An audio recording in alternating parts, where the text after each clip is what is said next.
quête de sens. Une émission produite par Radio Notre-Dame et diffusée également par RCF. Marie-Ange de Montesquieu. Traversée à la nage, tour du monde solitaire, plongée en apnée, tous ceux qui affrontent les mers nous semblent à la fois héroïques et totalement inconscients. Tant ces espaces infinis nous transcendent et nous effraient en même temps. De 20 000 lieues sous les mers au vent des globes, combien d'entre nous seraient capables de se jeter à l'eau? Pourquoi, au fond, les aventuriers de la mer nous fascinent-ils? Question que je vais poser à mes trois invités dans cette émission Quête de sens que j'ai la grande joie d'animer aujourd'hui particulièrement. Nous sommes très heureux de recevoir, pour commencer, Gilles Bornet. Bonjour Gilles Bornet. Bonjour. Ravi de vous recevoir, un vrai nageur, un nageur de haut niveau national, entraîneur de natation pendant 17 ans. Vous êtes encore un peu, puisque j'ai l'impression que c'est difficile de se détacher de cette passion qu'est celle de l'eau, de la natation. Vous qui êtes également rédacteur en chef au Parisien, vous avez publié à peu près 14 romans, c'est ça? 14 livres, vous l'étiez. J'étais rédacteur en chef. Voilà, vous l'avez été, pardon. Vous avez écrit en tout cas de nombreux livres. On peut parler évidemment aujourd'hui du nageur éternel, c'est ça? Oui, le nageur éternel. Que vous êtes en fait. Que j'essaye d'être, ouais. qui est paru il y a un an. Chez Paulsen. Chez Paulsen. Et votre petit dernier, Les aventuriers de la nage, des évadés d'Alcatraz au héros de la Manche, Gilles Bornet aux éditions du Rocher. Merci d'être là. Nous sommes également en compagnie d'un passionné, d'un mordu de la mer et des océans, Arnaud de Lagrange. Il y a ceux qui l'affrontent. Arnaud de Lagrange, bonjour Arnaud. Bonjour. Ravi de vous recevoir. Vous êtes reporter au Figaro, vous avez été aux quatre coins de la Terre, vous avez côtoyé tous les océans, en tout cas en ce qui concerne notre émission du jour.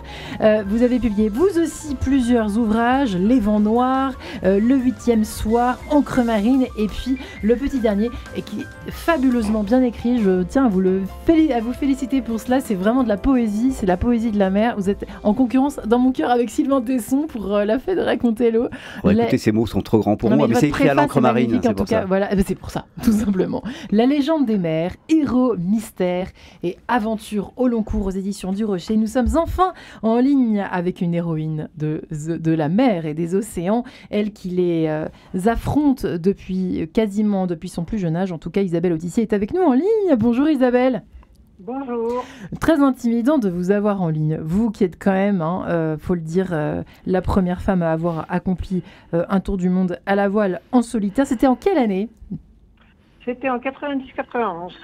À l'époque où il n'y avait pas encore tous ces écrans, on a pu suivre évidemment ce Vendée Globe cette année. Il y a quand même beaucoup de nouvelles technologies qui aident, qui épaulent nos navigateurs. Vous, c'était sans rien finalement, hein. Oui, mais je ne sais pas si ça change grand-chose parce que de toute façon, on est quand même seul sur un bateau et même avec des écrans, ça n'empêche pas que c'est vous qui avez froid et qui êtes mouillé.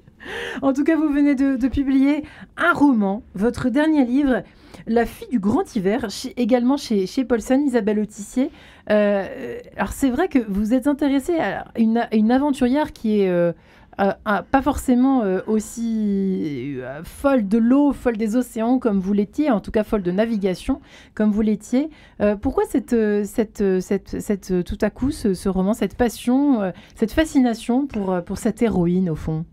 Alors c'est moitié un roman, moitié une biographie. Oui. En fait, on sait peu de choses d'elle, mais Arnaro Lunguac a réellement existé au début du XXe siècle. On ne peut pas dire que le terme aventurière s'applique à elle.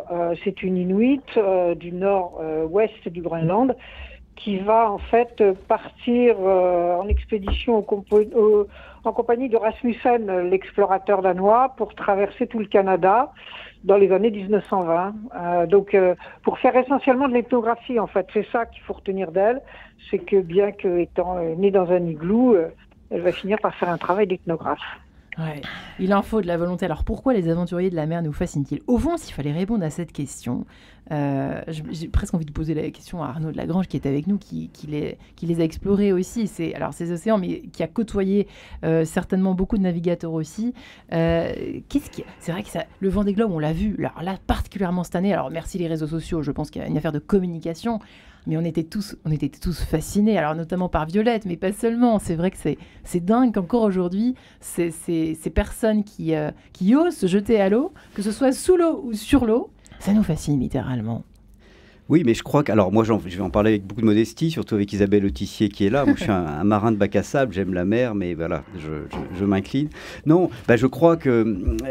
c'est vrai que la fascination pour le Vendée Globe a monté d'année en année. Et je pense... Et c'est assez intéressant de voir qu'il y a des gens, vous pouvez aller dîner en ville avec des gens qui ne connaissent pas les bateaux, qui ne naviguent pas, qui n'ont aucun tropisme maritime particulier, et qui connaissent tous les coureurs, les coureuses, qui suivent ça de manière extrêmement précise. Donc pourquoi ? Parce que j'en sais rien, j'ai pas toutes les clés, mais je pense que la mer offre quand même un peu un miroir à notre époque qui n'est pas si terrible que ça, mais qui a aussi comme ses défauts. Et donc, dans une époque où quand même l'indignation remplace l'action, où il y a une espèce même de culte de l'imposture quasiment, où vous avez des influenceurs ou des influenceuses qui se mettent en scène plutôt que d'agir. Vous avez aussi une agressivité générale. Et bien là, tout sans faire de ces femmes et de ces hommes de mer des saints, vous avez des gens qui s'engagent, qui prennent les risques. C'est-à-dire là aussi une société où il y a le principe de précaution, qui prennent des risques, qui s'engagent, qui ont aussi une fraternité entre eux.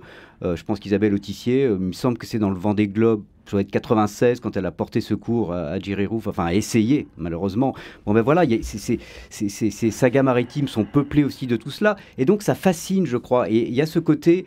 Épreuve de vérité, engagement, sont des gens en général qui ne se payent pas de mots et qui en plus, encore une fois, dans une époque aussi très technologique, eh bien, même si en effet ces bateaux sont de plus en plus sont des monstres de technologie, eh bien, il y a quand même un homme ou une femme face à la mer.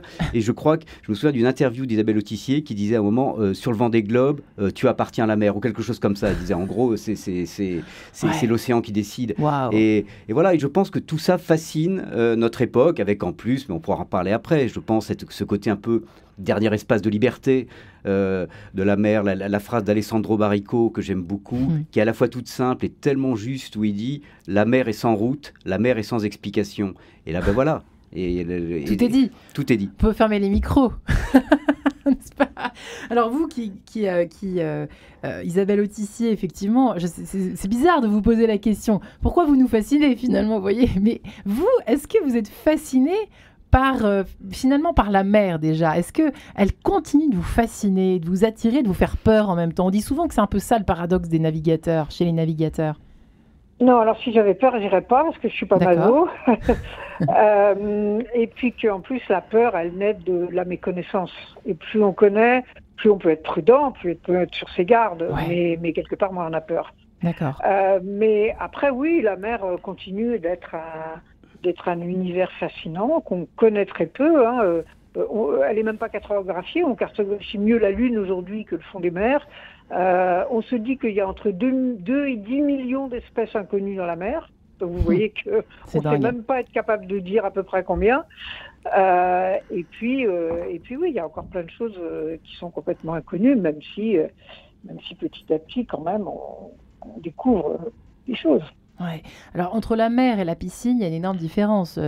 Gilles Borne, évidemment, ce n'est pas le même bassin. Oui, même si dans les aventuriers de la nage, je parle beaucoup de la mer et des gens qui s'y risquent à la nage, en maillot de bain. Des traversées improbables. Incroyable, la traversée de la Manche, déjà, pour commencer, dont on dit que c'est l'Everest des traversées. Ouais.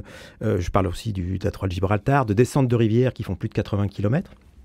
Que les nageurs affrontent en maillot de bain, alors que la rivière en question en Argentine est très dangereuse. Alors, pas seulement parce qu'il y a des piranhas, éventuellement des crocodiles, mais aussi parce qu'il y a des rapides, il y a une eau qui est noire. Et d'ailleurs, l'une des nageuses qui parle dans le livre dit on a l'impression de nager de nuit.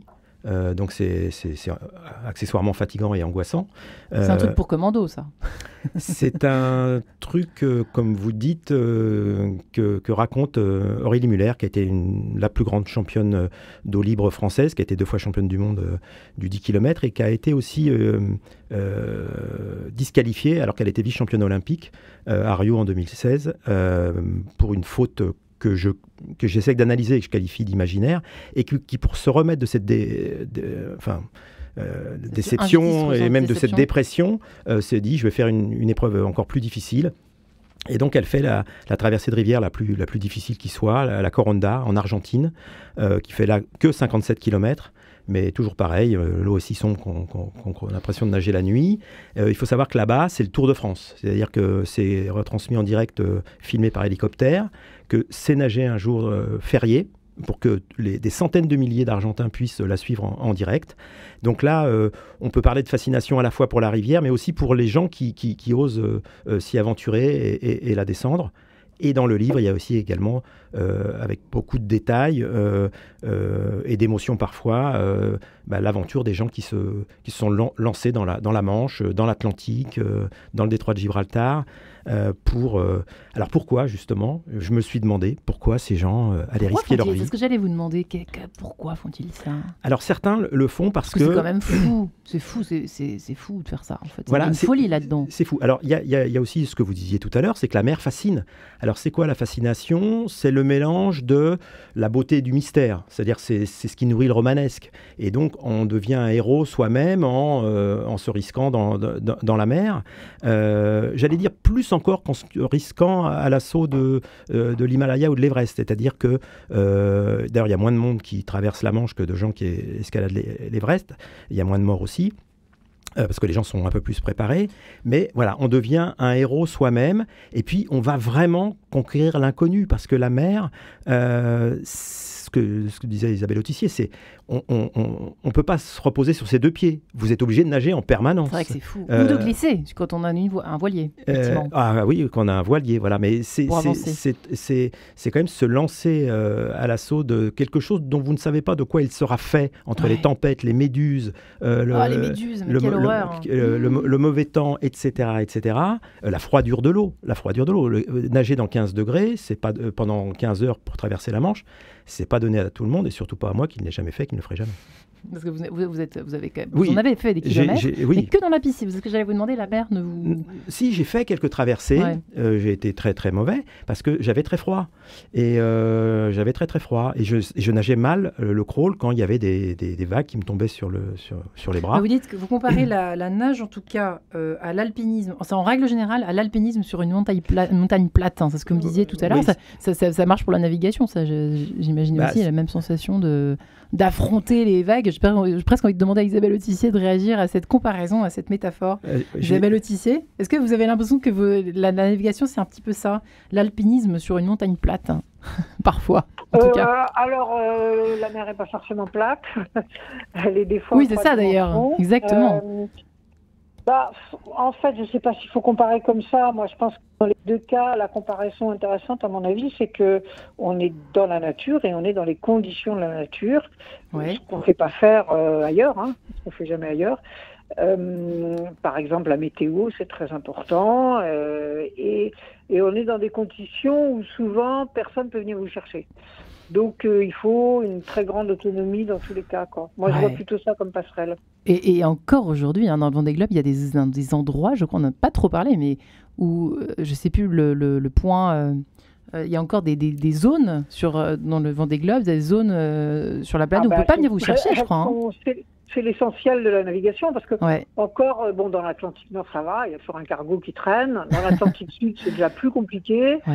Dans l'océan Indien, ça devient vraiment rare, et dans le Pacifique, il n'y a personne. C'est-à-dire que dans le Pacifique, le plus près, c'est Thomas Pesquet. Mais beaucoup plus près, en fait. Parce que Thomas Pesquet, il est à 200 km de nous, alors que la première Terre, elle est à 5000 km quand on est au milieu du Pacifique. Allô, Thomas Pesquet. Donc voilà, on est, c'est ce que je disais tout à l'heure, on est l'essentiel du temps, hors de portée d'un secours quelconque. Donc, ça nous fait réfléchir à l'autonomie. Et voilà, il faut qu'on se débrouille tout seul. Ouais, c'est incroyable parce que c'est vrai que depuis que le premier homme a monté sa voile sur une coque en bois, Arnaud de Lagrange, dans l'histoire de la navigation, il y a toujours eu quand même une espèce de mélange, c'est-à-dire que il y a un esprit de conquête aussi dans le fait parce que là on est dans la course, le Vendée Globe, mais il y a aussi jusqu'à une certaine époque, c'était quand même connaître tout simplement notre planète, quoi. Il y avait qu'un seul moyen, c'était le bateau, de sortir de la terre ferme et de se lancer vers l'inconnu total, quoi. Oui, d'ailleurs, très longtemps, il y avait l'exploration et on s'y faisait la guerre aussi. C'est aussi un espace où on se fait la guerre. On peut se la faire encore aujourd'hui. Et d'ailleurs, des grands explorateurs. Certains, par exemple, la Pérouse était au début un marin de guerre. Mais c'est vrai que la mer est étonnamment sépare les peuples et elle les relie en même temps. Ouais. C'est ça qui est intéressant en fait, parce qu'elle leur permet d'aller d'un monde à l'autre, en même temps elle les sépare. Mais moi, ce que je trouve intéressant finalement dans ce monde de la mer, donc avec Isabelle Autissier, on est dans le monde, enfin même après elle est écrivaine, elle a fait d'autres choses, mais en tout cas de la course au large, mais vous avez aussi le monde des marins-pêcheurs, le monde des marins de la marine nationale, les sauveteurs en mer, la marine de commerce, enfin, et en même temps, donc c'est une approche de la mer à chaque fois très diverse, très disparate, et en même temps, il y a quelque chose qui relie tout le monde, c'est la mer. Il y a cette fameuse phrase qui est un peu de tarte à la crème, donc je m'excuse déjà de la citer, c'est, vous savez, cette phrase qui dit il y a trois sortes d'hommes, les vivants, les morts et ceux qui vont en mer. Alors, certains l'attribuent à Platon, d'autres à Aristote, d'autres même à Socrate. En fait, il paraît que ça serait peut-être Anarchasis, qui est un sage de l'Antiquité, qui l'aurait dit. En fait, cette phrase, elle est essentiellement apocryphe. Donc, c'est certainement... Mais je la trouve quand même très, très belle, parce que ça veut dire qu'en gros, ceux qui vont en mer ont quelque chose de particulier, ont un supplément d'âme. Et moi, ça m'a frappé, par exemple, je suis plutôt breton, et j'aime bien fréquenter le monde des pêcheurs ou des gens de la SNSM, enfin, qui sont souvent d'ailleurs, il y a évidemment beaucoup de liens.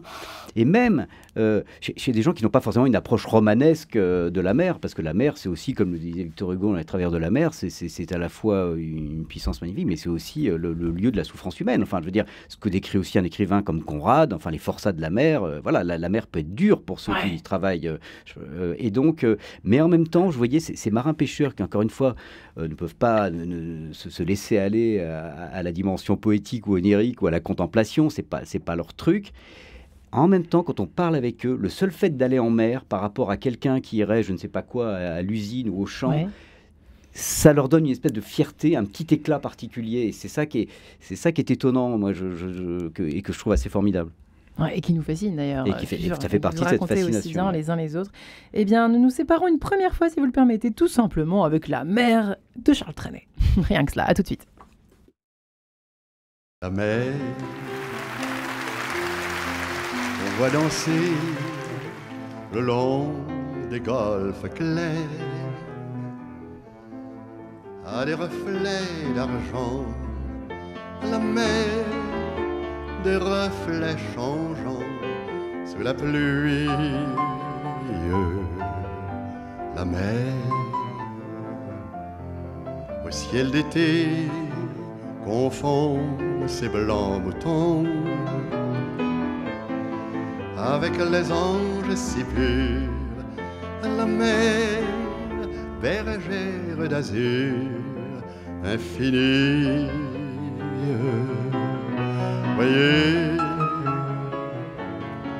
près des étangs, ces grands roseaux mouillés. Voyez, ces oiseaux blancs et ces maisons rouillées. La mer les a bercés le long des golfes clairs, et d'une chanson d'amour, la mer a bercé mon cœur pour la vie.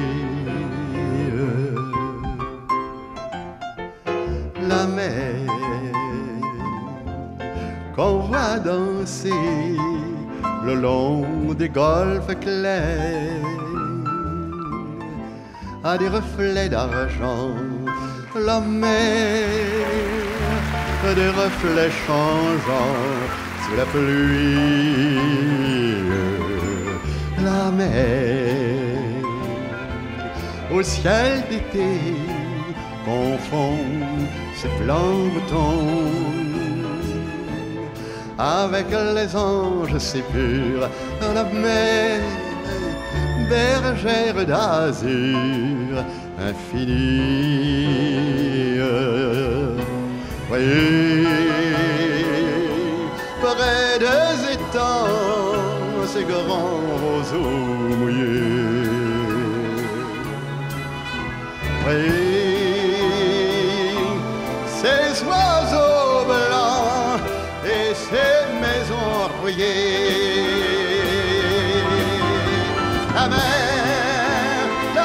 les a bercés le long des golfes clairs. Et d'une chanson d'amour, la mer a bercé mon cœur pour la vie.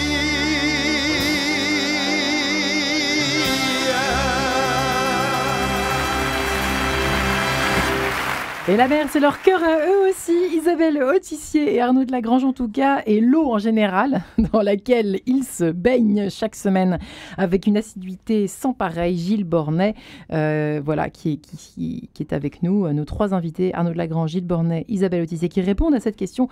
Pourquoi les aventuriers de la mer, au fond, nous fascinent-ils à ce point ?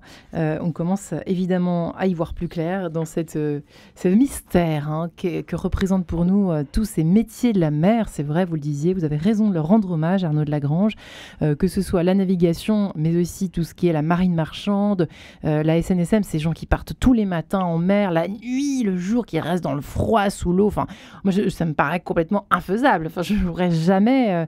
je comprends pas comment, c'est fascinant. En fait, ça nous fascine parce qu'on ne pourrait pas le faire, tout simplement, Isabelle Autissier. Ce que vous faites, on ne pourrait pas le faire, point, finalement.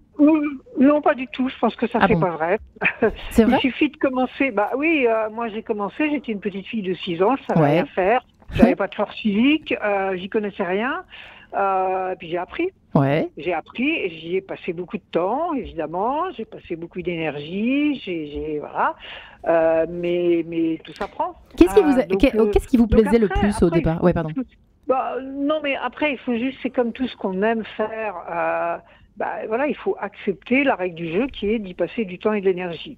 Et qu'on va pas passer ailleurs, ça, c'est des choix de vie. Ouais. Mais si ce milieu-là, ce qu'on disait tout à l'heure, vous intéresse, vous fascine, moi je m'y intéressais pour la navigation à la voile, mais aussi pour la science, mais aussi pour la poésie, la littérature, de plein de façons. Donc à ce moment-là, c'est pas si compliqué que ça d'y passer sa vie, quoi. Ouais, c'est aussi qu'il y a la passion aussi pour la nature, parce que les alpinistes, on le sait, sont souvent, enfin pas toujours, mais le souvent en tout cas, les alpinistes sympathiques sont des passionnés de nature, des passionnés de la faune, de la flore, etc. Tout comme les vrais navigateurs sont des passionnés en fait de la mer et de la vie sous la mer, etc. On voit avec vos engagements évidemment, Isabelle Autissier, ça fait partie de vous finalement. C'est pas une passion comme ça, juste de bien naviguer et puis de rentrer chez soi. Il y a tout ce qui va... Si je faisais ça s'appellerait du consumérisme. Il y a des gens qui le font. Ouais. Ils vont piquer une tête, ils vont faire une journée de plongée, 2 jours de kitesurf, 3 jours de ceci, une demi-heure de cela. Si, il y en a des gens, voilà. Et du coup, ils voient rien, ils comprennent rien, et ils se font juste un peu des émotions. Voilà. Moi, ça m'intéresse pas parce que, encore une fois, je trouve que qu'est-ce qu'on peut donner le plus à ce qu'on aime, que ce soit les gens qu'on aime ou les choses qu'on aime, c'est notre temps. Notre temps, c'est la seule chose qui est comptée. Ouais. C'est la seule chose qu'on peut pas étendre à l'infini. Entre la naissance et la mort, voilà, il y a un temps. Et moi, je trouve ça bien.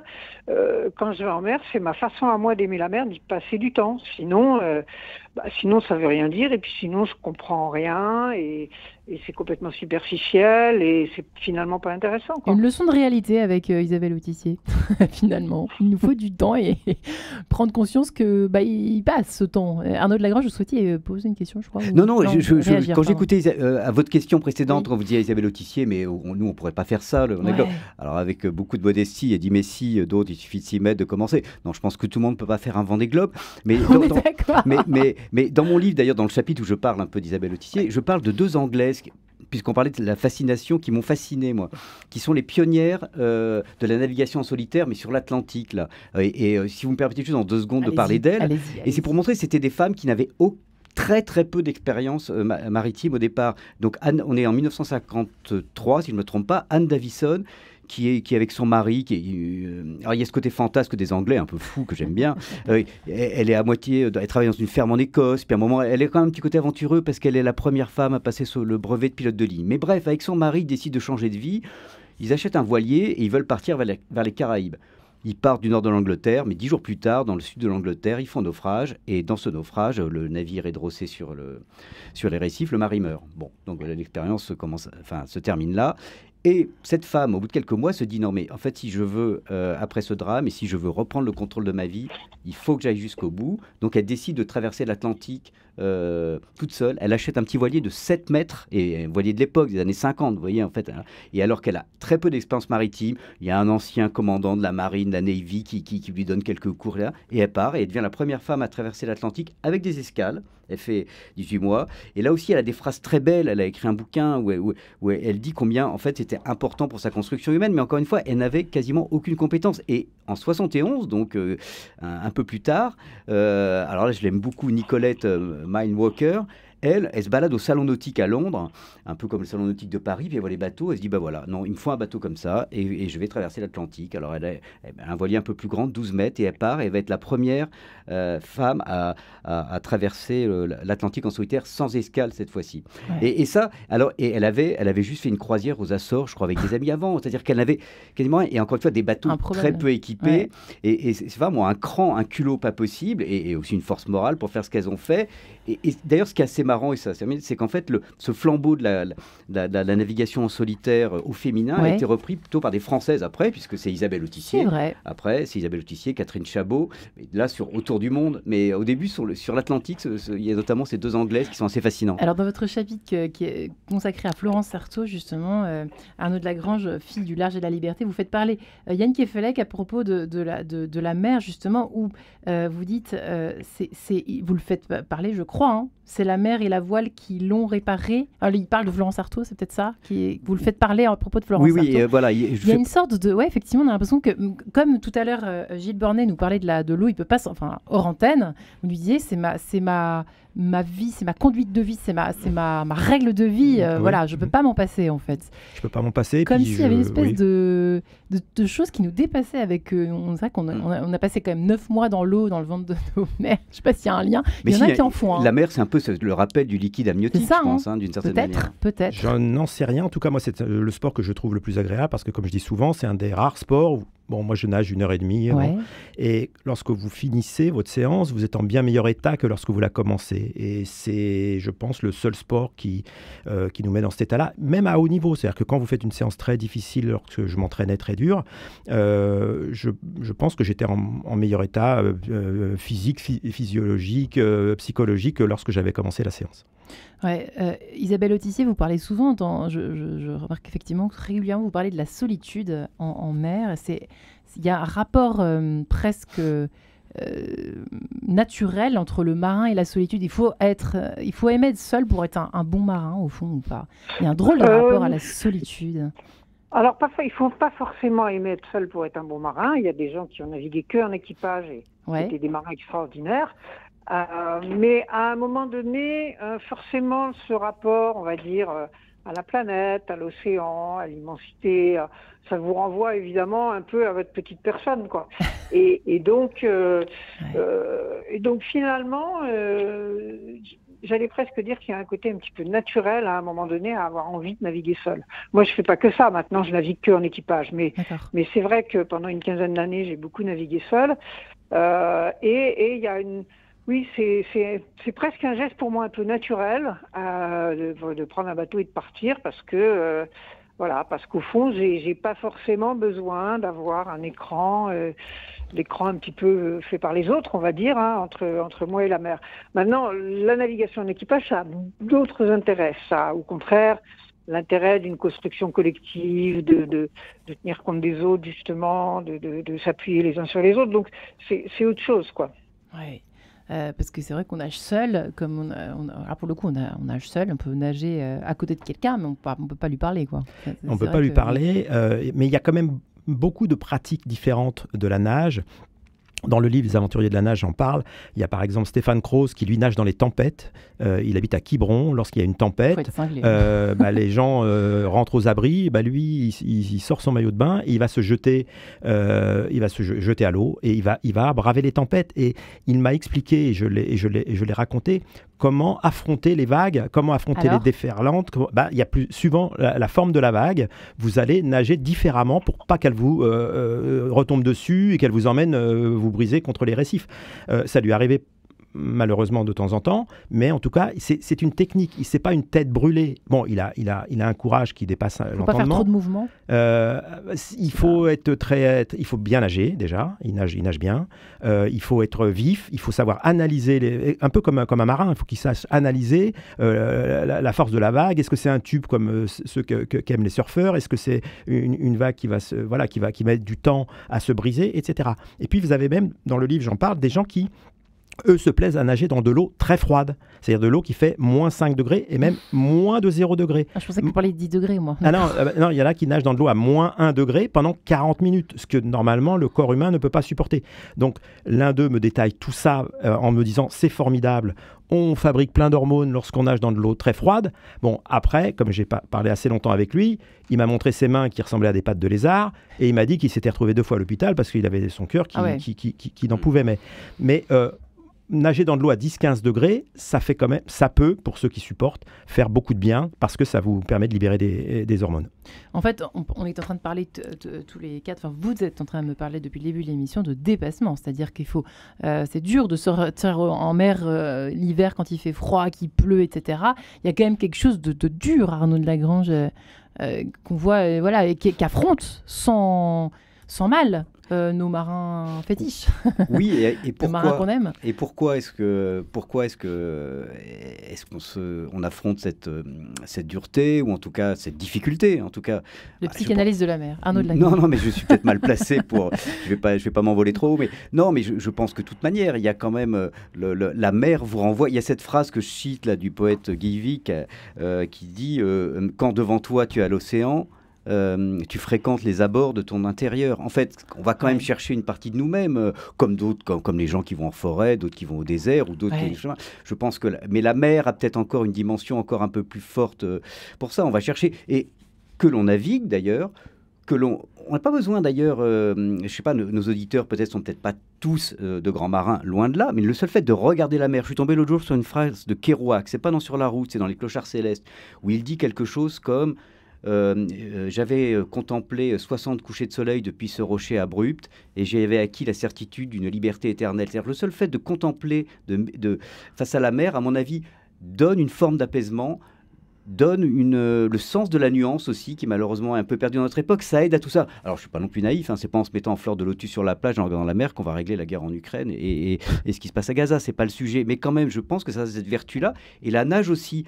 Alors, je suis désolé, j'ai une mémoire de poisson rouge, moi. Enfin, d'ailleurs, peut-être que je stigmatise les poissons rouges, qui est peut-être une très bonne mémoire, mais c'est une expression. Il y a un film, est-ce qu'il s'appelle pas Le Nageur? C'est avec Burt Lancaster... ce film où en fait vous avez ce type qui nage et qui dit à un petit garçon qui lui apprend à nager, c'est un film américain, et cette phrase à peu près il dit quelque chose comme ça, tu sais mon petit, quand tu nages tu es le capitaine de ton âme, et je me souviens de cette phrase que je trouve absolument magique, et je pense que dans la nage c'est pas uniquement du dépassement physique et sportif, on va chercher un peu une part de soi. On va chercher qui on est, c'est-à-dire que surtout lorsqu'on traverse la Manche, en tout cas les exemples que je cite, Trudy Ederle par exemple, la première femme qui a traversé la Manche en 14h39 en 1926, elle le fait parce qu'elle était la meilleure nageuse du monde en bassin. Elle rate ses Jeux Olympiques à Paris, elle arrive que 3e, elle en est mortifiée. Et pour se guérir de cette blessure, elle va chercher le défi, j'aime pas trop le mot, mais le défi qui va lui permettre justement de se dire je suis quand même la meilleure, et donc elle va devenir la première femme à traverser la Manche en battant le record des hommes. Alors ça va être extrêmement compliqué, elle va s'y reprendre à 2 fois, il y a l'aventure dans l'aventure, parce que la première fois elle s'entend pas avec l'entraîneur, qui va même quasiment la sortir de l'eau alors qu'elle est en train d'être inconsciente dans l'eau, etc., etc. Elle manque d'y rester, ce qu'elle niera d'ailleurs, ça fait une histoire terrible dans les journaux aux États-Unis, et puis elle s'y relance en 1926. Alors c'est un petit bout de femme, elle mesure 1m55 je crois, et surtout elle est à moitié sourde. Et le premier jour où son père la met dans l'eau alors qu'elle a 6 ans, elle se dit ce monde-là est le mien. Parce que ce que j'y entends, ou ce que justement je n'y entends pas, me va très bien, beaucoup mieux que ce que j'entends sur Terre. Et elle va passer à peu près toute sa vie dans l'eau, et notamment en traversant la Manche. Et cette traversée de la Manche de Trude Hederler en 1926 est vraiment une épopée extraordinaire. On a toutes les dimensions, et elle va vraiment y rechercher ce qu'elle est vraiment, ou en tout cas faire coller sa vie avec ce qu'elle a envie d'être. Voilà, la première. La mer ne déçoit jamais. C'est ce genre de... Alors, je ne sais pas si la nage et la navigation peuvent être comparables sur ce plan-là, mais est-ce que c'est pas ça? Est-ce que le fait de se mêler finalement aux éléments? Mais moi je trouve... Alors, je vais pas répondre directement à votre question, mais je trouve que la nage et la navigation parfois se confondent dans les grands héros qu'on a de la mer, ceux qui ont bercé notre enfance. On a Ulysse qui revient à Ithaque. Il est quand même beaucoup marin, un peu nageur, parce qu'il va affronter Poséidon et bien d'autres périls. On a le capitaine Nemo qui, pour fuir la civilisation, etc., de Jules Verne, va être, c'est vrai, beaucoup marin, mais quelque part, il va se chercher, il va fuir, il va se chercher, j'allais dire tel un nageur. Et puis, on a aussi celui qui est à la fois marin et à la fois nageur, c'est le héros d'Edgar Poe dans le Maelstrom, la descente dans le Maelstrom, où il commence, j'allais dire, comme étant navigateur, en finissant nageur, entraîné dans la mer de Norvège, d'ailleurs dans un courant qui existe véritablement, évidemment, qui a été romantisé par Edgar Poe, mais les navigateurs et les nageurs ne sont pas des êtres aussi différents et aussi distincts. Et ça, j'allais dire, on le sait sans le savoir, parce qu'on a tous lu Edgar Poe, Jules Verne et l'Odyssée. Enfin, l'Odyssée, on l'a surtout étudié à l'école. Et on se rend compte que ces aventures se mêlent. La recherche qu'ont les navigateurs et les nageurs ne sont pas aussi éloignées que ça. Eh bien, rendez-vous en mer du Japon, juste après cette petite exploration signée R. À tout de suite. Si je puis dire, pourquoi les aventuriers de la mer nous fascinent-ils autant? Eh bien, réponse avec nos 3 invités, Arnaud de Lagrange et son dernier ouvrage consacré justement aux légendes des mers, héros, mystères et aventures au long cours, aux éditions du Rocher avant l'été, justement pour voyager avant le grand voyage de l'été. Gilles Bornet étant également avec nous avec son ouvrage Les aventuriers de la nage aux éditions du Rocher, qui leur rend hommage.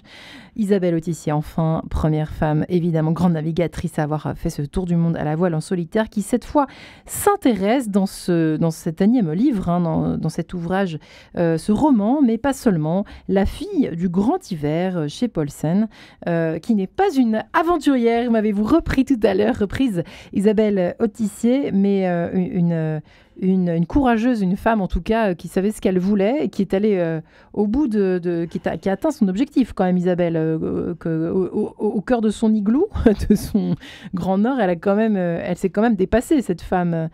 Moi, j'appelle ça une aventurière, mais bon, c'est vrai que... Oui, complètement. C'est-à-dire qu'elle n'était pas du tout destinée à ça.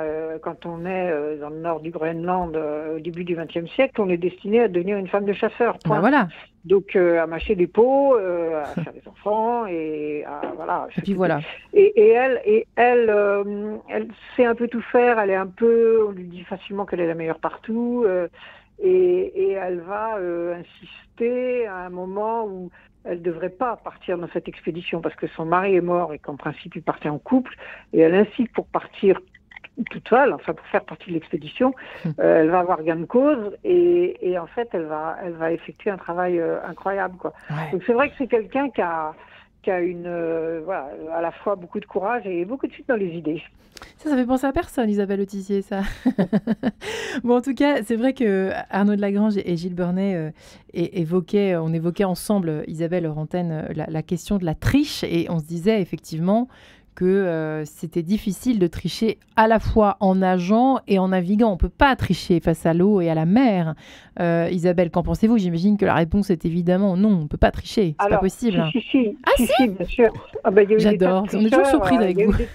Il y a eu des tas de tricheurs très connus. D'ailleurs, j'ai fait un roman moi-même à propos d'un tricheur dans la première course autour du monde en solitaire, autour du monde avant le Vendée Globe. Mais ça s'est mal terminé pour lui. Ça s'est très mal terminé pour lui, puisque en fait il le supporte pas. Il supporte pas de se voir avec cette triche, surtout qu'il est finalement censé arriver en tête. Et donc, il va se suicider en mer. Mais oui, il y a des gens qui ont pu tricher. Alors, Comment ça? En fait, il triche. En fait, lui, il s'est caché en Amérique du Sud. Il a laissé les autres faire le tour du monde. Et quand les autres ont passé le Cap Horn et ont commencé à remonter l'Atlantique, il est ressorti de son trou et il s'est mis devant. À l'époque, il n'y avait pas de positionnement. Évidemment, aujourd'hui, ce ne serait pas possible.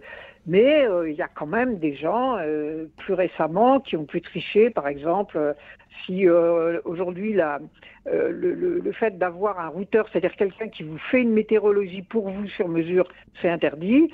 Eh ben, il y a des gens qui ont triché. Voilà. Donc après, ils trichent avec les autres, ils trichent avec le règlement. Maintenant, par rapport à eux-mêmes et quand on est seul en mer, ça, c'est une autre histoire. D'accord. Ouais, ça, on est bien d'accord. Arnaud de Lagrange. Ah oui, pardon, Gilles Bornet, vous souhaitez évoquer juste avant Oui, un rapport à la triche. Lorsqu'on a, je pense plutôt qu'on ne peut pas tricher, et ceux qui ont essayé de tricher ou se prendre pour ce qu'ils n'étaient pas, mal leur en prend. Le premier homme à avoir traversé la Manche, c'est Matthew Webb, c'est un capitaine de marine marchande anglais, c'est en 1875, c'est un costaud parmi les costauds, il traverse la Manche, c'est le premier. Et après, justement, il se prend pour ce qu'il n'est pas, c'est-à-dire qu'il va se produire dans des théâtres, il va notamment rester immergé dans une baignoire transparente pendant 6 jours, donc 128 heures, pour gagner 1 000 €, c'est à Boston, et il va aller comme ça se lancer un tas d'objectifs, parce que tout d'un coup, il se prend pour un poisson, et à force de se prendre pour un poisson ou je ne sais quoi, il va essayer même de traverser les chutes du Niagara. Et là, mal lui en prend parce qu'il se noie.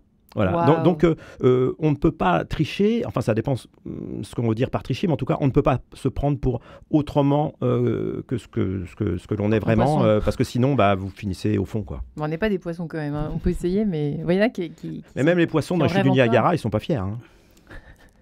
Qu'en pense Arnaud de Lagrange? Non, mais c'est vrai qu'on peut tricher en effet avec des règlements, avec un certain nombre de choses, avec les autres, mais c'est vrai que c'est dur de tricher avec soi-même, comme disait Isabelle Autissier, et avec la mer. Il y a ces phrases, elle est très connue aussi, de Tabarly, où il disait quelque chose comme dans beaucoup d'activités humaines, on peut bluffer, etc. La mer, elle, ne permet pas les impostures. En mer, on sait ou on ne sait pas. Et c'est vrai que là-dessus, c'est une école de vérité. Il avait d'ailleurs cette belle phrase, pleine d'humilité aussi, qu'il aimait dire, enfin c'est ce qu'on rapporte, il aimait dire, quand il arrivait, mettons après une course ou après une navigation, il disait la mer m'a laissé passer. Ce qui quand même dit beaucoup de choses, c'est-à-dire que c'est pas l'homme qui prétend dominer l'élément, il s'incline devant l'élément et il lui demande de le laisser passer.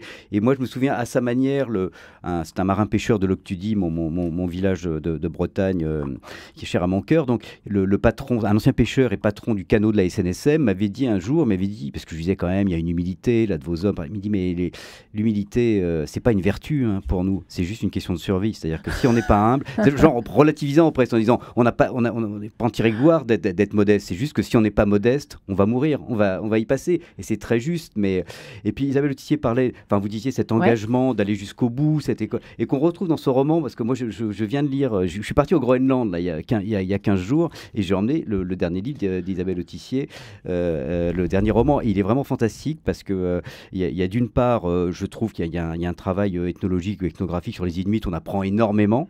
On a un peu froid parfois dans quelques pages, et en même temps, il y a une analyse très fine des sentiments humains, notamment chez cette femme qui se retrouve à la fin, après avoir participé à une expédition absolument incroyable. Et bien, disons que Rasmussen, après, reprend sa vie et la laisse tomber. En tout cas, il passe à autre chose un peu. Mais tout ça est assez passionnant. Et tout ça, ça répond aussi aux soifs d'aventure qui nous fait... Oui, on a vu on a commencé l'émission en parlant du Vendée Globe cette année, qui était quand même un succès mémorable, avec cette Violette d'Orange qui s'est retrouvée avec un espèce de fan club improbable. Isabelle Autissier, qu'est-ce qu'elle a apporté de particulier cette année? Pourquoi est-ce qu'elle nous a tant fascinés, Violette? Alors, je me suis posé la question parce qu'il y a déjà eu des gens de 23 ans qui ont fait le Vendée Globe, il y a déjà eu une femme qui a terminé deuxième du Vendée Globe, et je pense que évidemment les réseaux sociaux qu'elle a très bien gérés, on va dire, d'une manière globale, et surtout je pense qu'elle a eu à cœur de faire vivre l'événement un petit peu de l'intérieur, et que c'est ça que les gens ont apprécié, c'est-à-dire que en lisant ses posts, en regardant ses petites vidéos, etc., ils avaient un petit peu l'impression d'y être en permanence, d'y être pour de vrai, comme disent les enfants. Et je pense que voilà, elle a bien su faire vivre ce que pouvait être le quotidien d'un navigateur, d'une navigatrice.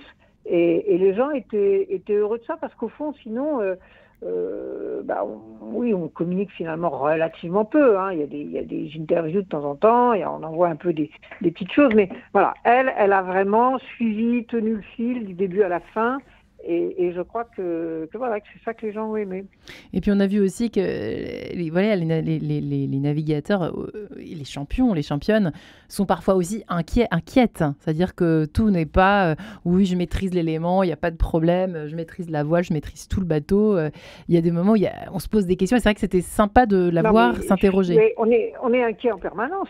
On est inquiet en permanence. En fait, vous êtes inquiet en permanence. 24 pendant 2 mois, quoi. et oui, ça fait partie du truc. Ouais. Et si on n'avait pas ça, on raterait des choses, on se mettrait en danger. Et on ferait, voilà. Il faut tout le temps se dire que la mer est quand même, je dis tout à l'heure, encore très inconnue. Même si on a un bon bateau, une bonne formation, la météo qui va bien, il peut toujours se passer quelque chose. Ouais. Et donc, il faut tout le temps être sur le qui-vive. Mais quelque part, c'est aussi ça qui donne du prix aux instants qu'on vit. C'est que c'est pas de la bouillie pour les chats, passez-moi l'expression. C'est quelque chose qu'on vit seconde après seconde, et du coup, on a ce sentiment quand même d'être vivant. Ouais, une grande philosophe que vous êtes finalement, Isabelle Autissier. Gilles Bornet, effectivement, il y a aussi quelque chose du dépassement, on l'a vu tout à l'heure, de soi, du courage, qui fait souvent, dit-on, défaut chez les générations qui naissent, les ados d'aujourd'hui. On les dit flemmards, on les dit slashers, etc. On leur prête beaucoup de choses, pas forcément très positives. Et c'est vrai que de voir une jeunesse comme celle-là qui traverse la Manche, je crois qu'il y a un certain Julien Thierpont, si je ne me trompe pas, qui vient de traverser lui aussi la Manche à la nage pour aider les SDF. Bref, il y a toutes sortes de défis comme ça qui sont relevés par la jeunesse d'aujourd'hui. C'est quand même une belle réponse à ce qu'on peut imaginer. On projette des vices un peu sur cette pauvre génération qui nous en envoie parfois. Ce que moi j'ai constaté en écrivant et en faisant des recherches pour ce livre, c'est qu'il y a un certain nombre de ces nageurs qui avaient traversé la Manche ou d'autres morceaux de mer qui versent dans l'humanitaire, en tout cas dans des actions tout à fait louables. Arnaud Chassery, par exemple, qui a traversé 3 fois la Manche et 2 fois le détroit de Gibraltar, qui ensuite est devenu alpiniste et qui emmène au Kilimandjaro et à l'assaut d'autres sommets des enfants handicapés, des handicapés, et donc il ne pouvait pas effectivement leur faire traverser la Manche, donc il a mis son courage, il a mis sa générosité au service d'une autre cause. Aujourd'hui, il a du mal lui-même à nager parce qu'à force de traverser la Manche, il a un peu mal aux épaules. Mais en tout cas, son courage est intact, son envie de partager aussi. Et ils sont beaucoup en tout cas, on n'en parle peut-être pas beaucoup, mais en tout cas, il y a beaucoup de gens qui ont fait ce genre d'exploit, qui ont commis ce genre d'exploit et qui mettent ce courage au service des autres. Et en fait, il y a quelque chose de toute façon que vous dites... Arnaud de Lagrange, tout au début de votre livre, c'est que il y a tout simplement, ça nous fait rêver, tout ça. Ça nous fait rêver parce que nous, on est éventuellement sur notre canapé avec nos charentaises pour s'en noircir le trait. Et là, c'est extraordinaire. Tout, c'est à la fois, c'est même pas de l'exploit, c'est d'y aller, quoi. C'est de voir ces personnes y aller et aller monter en haut du mât pour réparer quelque chose, ne rien lâcher quand on traverse un océan, une mer à la nage, etc., etc. Il y a quelque chose de fascinant. Là aussi, dans le rêve que ça nous renvoie, en fait. Ça nous envoie du rêve, tout simplement. Oui, c'est un peu l'alliance du rêve et de la manivelle, parce qu'il y a quand même le côté technique, il faut empoigner les choses, et en même temps, il est dur de ne pas rêver face à cette beauté et à cette espèce de mystère du monde encore. Ouais. Moi, je trouve que quand on navigue, on est devant un paysage intact à peu près, et donc on a l'impression de remonter aux origines du monde. Merveilleusement dit pour ce mot de la fin, merci beaucoup. Les amis, Arnaud de Lagrange, merci infiniment d'être venu nous parler de la mer, la légende des mers, héros, mystères et aventures au long cours aux éditions du Rocher. Gilles Bornet et vos aventuriers de la nage, merci également d'être venu aux éditions du Rocher. Isabelle Autissier, enfin, merci infiniment, chère Isabelle, d'avoir répondu en ligne dans cette émission En quête de sens, la fille du grand hiver à découvrir chez Paulsen. Merci les amis aventuriers et bonne soirée à tous.